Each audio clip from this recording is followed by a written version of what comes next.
Hello and welcome. My name is Angela Thompson and I appreciate you joining me. Today I'd like to share a project with you on behalf of tinypandora.com. Let's begin.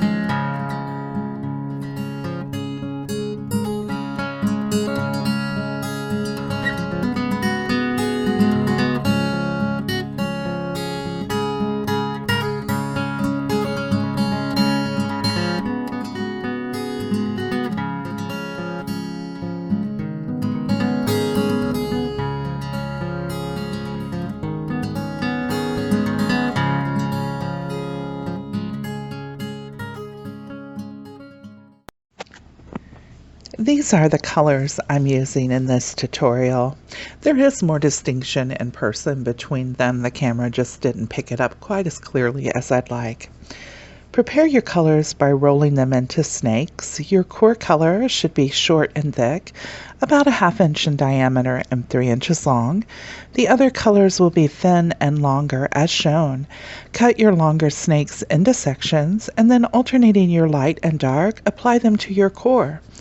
Then you will roll your core until it is smooth and long, and then start folding and rolling or folding and stretching until you achieve a wood grain that you like.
Now I'm going to roll this out by hand. You can do it with your pasta machine if you like on your thickest setting. And then I'm going to take a look at it and decide what sections of this strip of clay I'd like to use. I'm going to take 2 to 3 sections and stack them side by side to make an area big enough for my cutter. Once I have that area, I'm going to use plastic wrap and just kind of burnish it or smooth it on the top to make sure the pieces are all well connected, and then I'm going to leave the plastic wrap in place and cut out my shape.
I'm going to use my blade to remove it from this surface and transfer it to a ceramic tile that I'm going to work on for the rest of the time. Once I have it on my ceramic tile, I'm going to smooth any outer edges, and then I'm going to take my small heart-shaped cutter and cut out a section of it. Then I'm going to use that same cutter and trim an additional about 1/8 to 1/4 of an inch off the top. And then I'm going to fit this piece back inside of the heart. The goal will be to leave a gap of about 1/8 to 1/4 of an inch all the way around the small heart, which we will backfill after we bake the piece. Take your time with this section. It can be a little bit fiddly. You're going to probably experience a little bit of distortion, and you can just correct that by either trimming with your X-Acto knife or with your blade. Sometimes I use the base of the cutter to go back around just to maintain the shape. Make sure that you clean or smooth any interior edges as well. You want those nice and crisp.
Now I'm going to take my baked piece, which I've allowed to cool, and I'm going to leave it attached to the tile because that will work in my favor.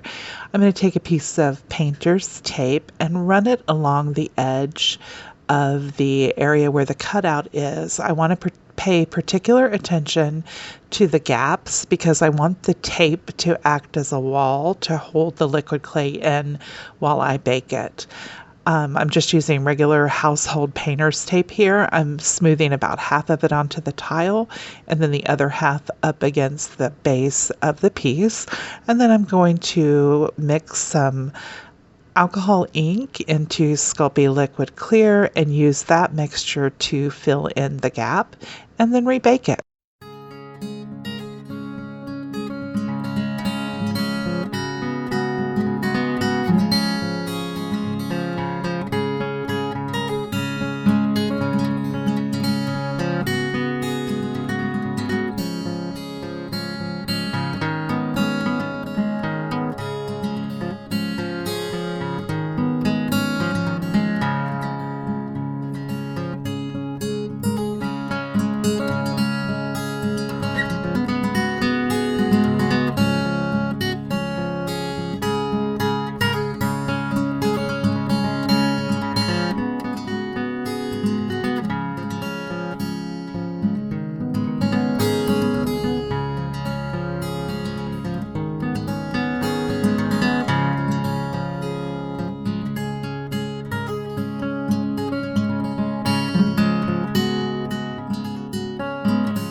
Now that my piece has cooled, I'm going to remove the piece of painter's tape and pop it loose from the tile.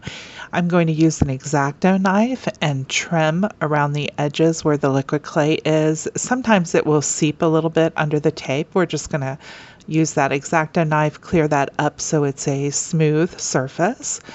Once I'm done with that, I'm going to use the rest of the clay that I had from making my wood strip and cut out a back piece.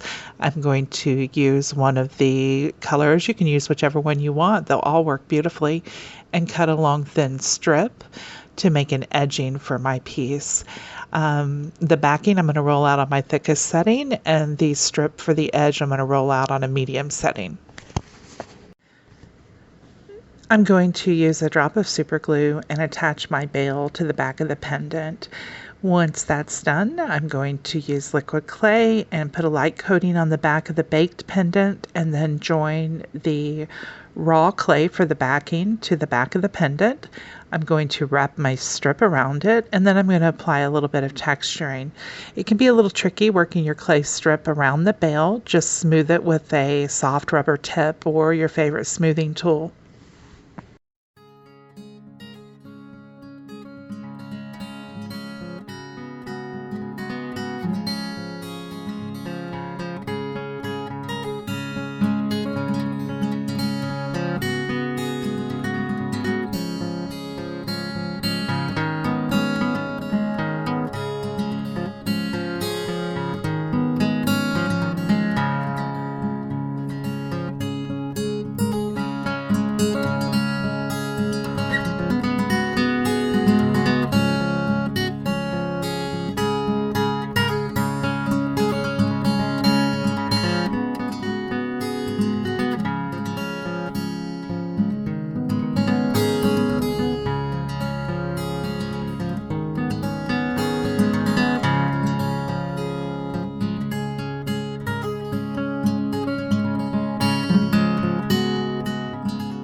now that it's fully baked, I'm ready to put a gloss on it. I'm going to use a UV resin, specifically Magic Gloss by Lisa Pavelko, which I got from tinypandora.com. And I like the high gloss finish on it. You could finish it however you wanted. You could put liquid clay over top of it, heat that with a heat gun. That would give it a nice finish. Or maybe you just like the look of it the way it is. Either way, whatever you want to do. Another idea with these type of pendants that you could do, you could absolutely take and etch some initials. If you wanted to put you and your loved one's initials on it, that would be a cute idea. Anywho, I'm going to finish it with the Magic Gloss. It's easier sometimes if you do an outline of the piece first, cure that for 3 minutes, and then come back in and do the fill. Any type of resin has a tendency to pull away from the edges a little bit when you're using it, and that kind of counters it. Once you've cured the edge, you would fill it with the Magic Gloss and then pull that back across what you had previously cured with a toothpick and just kind of move it around. That way you get a smooth and flawless finish. Another tip with any kind of resin, go ahead and brush the top of it with a lighter or a heat source. That will pop any kind of air bubbles that are trapped. They're not always visible to the naked eye, but if you just briefly flick it with a flame, you'll see those air bubbles pop. I hope you've enjoyed this tutorial. As always, you can reach me on Facebook or via email, and I look forward to hearing from you.